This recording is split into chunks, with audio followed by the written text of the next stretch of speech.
Olá, você está na Sala do Rui, uma feira livre do conhecimento.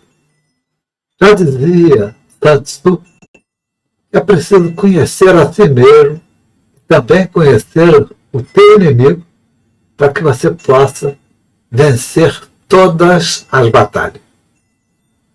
Pois bem, o velho inimigo, no meu caso, é o socialismo. Então, vamos falar dele. Vamos entender e conhecer de onde vem, no que pensa, como deveria ser, quem estragou o quê. Então vamos lá. Origem do socialismo, de Zenon a Mises. Bem-vindo a esse conhecimento. Vamos à luta. Primeiro, tudo nasce lá na Grécia Antiga com o estoicismo. É um movimento filosófico fundado, em especial, por Zenon, ou Zenão de Sítio, em 300 a.C. Teve uma grande influência tanto na Grécia clássica, como na Roma Antiga, o Império Romano, e depois em toda a Europa cristã, até mesmo hoje, na era contemporânea, nós vamos ver lições vindas do estoicismo que estão aí em moda, ou na moda. Elas vão fundamentar ideias como anarquismo, comunismo e o socialismo. Vamos entender. Os estoicos criam a chamada teoria do direito natural, se contrapondo a qualquer outra teoria do direito, no caso, o direito grego, mas até provável para todos. O que diz essa teoria do direito natural? Bom, ao se afastar da simplicidade primitiva, criando uma vida artificial, luxuosa, dividindo o ofício, por exemplo, o antigo ferreiro que fazia ferradura e fazia faca. Hoje em dia tem um ferreiro que só faz faca, outro que só faz ferradura. E criando muitas ocupações, em especial na cidade, eles também criaram, os gregos antigos, um caminhão lotado de leis e regulamentações de todas as formas. Essa teoria, então, trazia para a natureza aquilo que estava sendo criado artificialmente. No frigir dos ovos, os estoicos acreditavam era na razão. A lei natural é boa porque ela se fundamenta na razão, não na fé, não no eu acho, não na opinião, mas na razão. E ele diz que ela só é válida, só funciona se todo mundo, sem exceção, estiver livres, iguais, sem estar enchendo o saco, sem nenhum tipo de opressão. Todos devem seguir o bem e a justiça.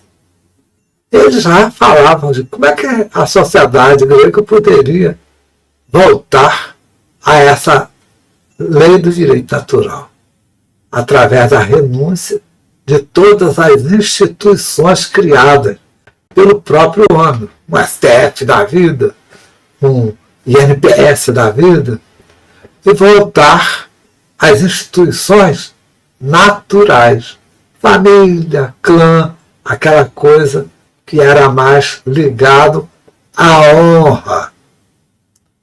E viver, assim, uma vida harmoniosa com a natureza.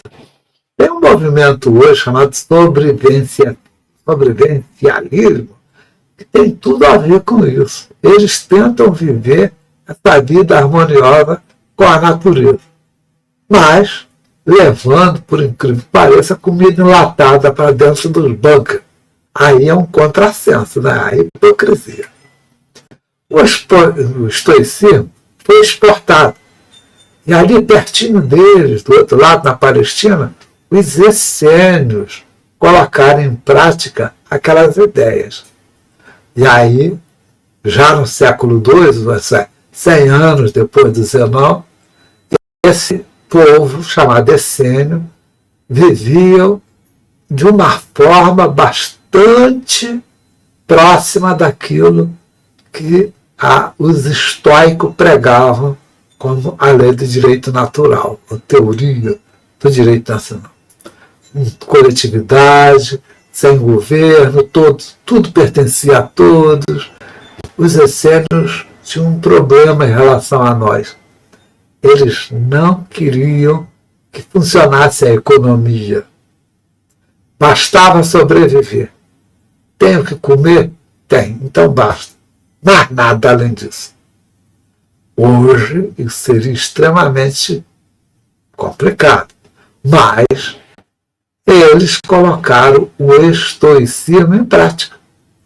E aí os babacas aí chamam isso de socialismo, comunismo, não. Os essênios eram estoicos. Ponto final. Eles levavam a vida estoica. Esses estoicos passaram depois deles 9.000 anos por aí. E aí, em 1820, vai surgir então aquilo que a gente chama de socialismo. Tem gente que bota outro adjetivo a esse nome. Está errado.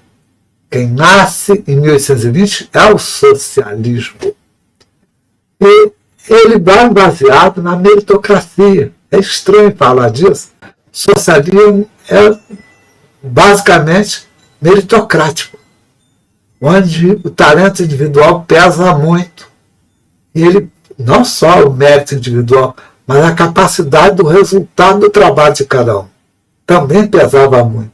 Então, esses camaradas que criaram o socialismo, o criaram baseado no mérito das pessoas.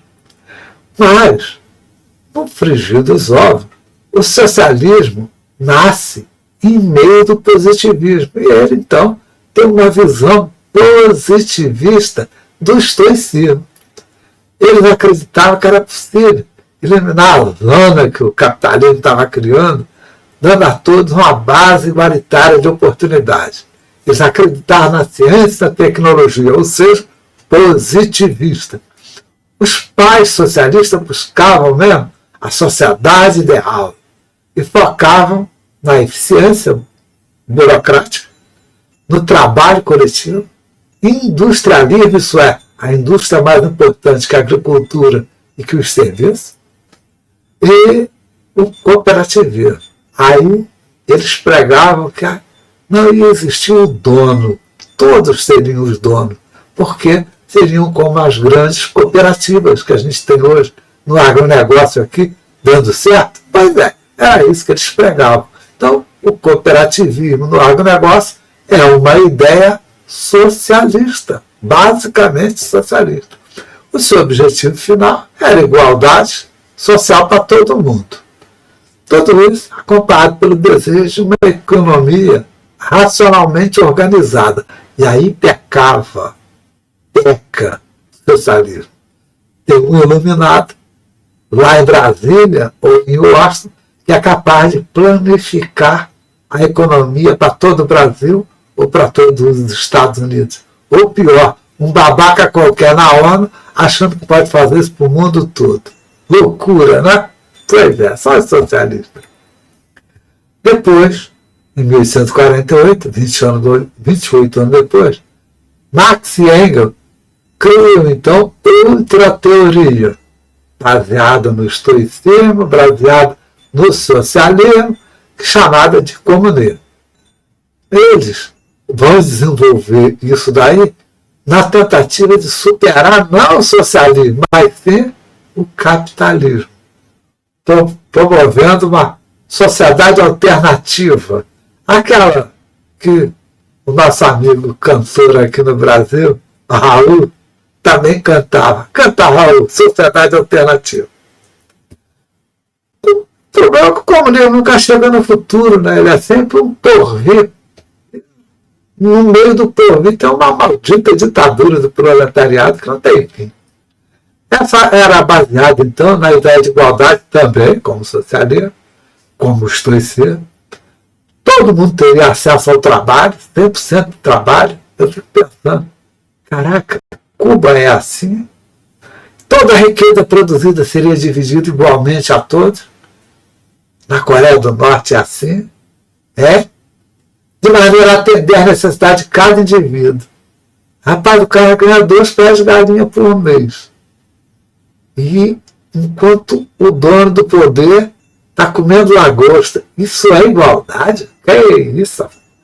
Nessa nova sociedade, então, não haveria necessidade da existência de propriedade privada, nem de governo, de Estado, nem de classes sociais. Tudo isso ia ser abolido do futuro. Olha que eles implantaram isso aí em 1848, até agora continua no futuro. No futuro. O futuro não chega. Enquanto isso, ditadura chinesa, ditadura coreana, ditadura lá em Cuba, e agora ditadura na Venezuela, e se bobear, ditadura aqui também. Passa! Eles não ficam parados no tempo. E aí surge, então, o socialismo fabiano, em 1884. Você notou que de 1800 nasce o socialismo, o comunismo e o socialismo fabiano. E nasce o anarquismo também, eu não vou falar dele. Mas nasce também o anarquismo com Proudhon. Ele nasceu inspirado na ideia do Stuart Mill, e a bandeira dele sustenta que o bem-estar da maioria exige um intervencionismo na máquina estatal. Eu tenho um amigo físico lá da universidade que é social fabiano até morrer, mas ele não admite, não. Pois bem, essa sociedade iria evoluir, reformas seriam feitas e vão levar ao socialismo puro, que, diferenciando do marxismo, não prega nenhuma guerra civil, como aconteceu na Rússia, como aconteceu em Cuba, para que chegasse ao tal do comunismo e socialismo. Leia mais aí em Shaw. O Gramsci, comunista convicto, ele copiou do familismo a forma da tomada do poder e adaptou ao comunismo, chamado guerra cultural. Sabia? É.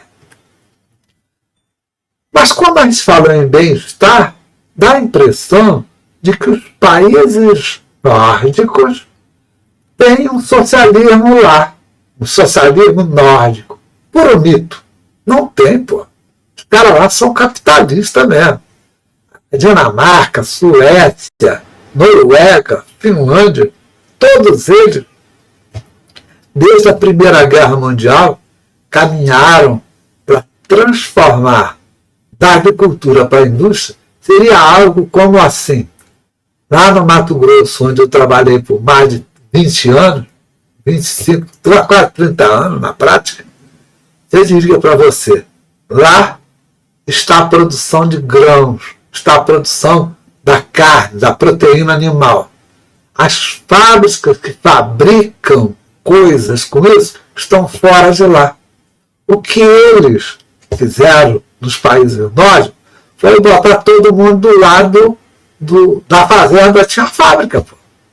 E aí o que eles fizeram? Começaram a industrializar os produtos agrícolas e com isso foram industrializando outras coisas.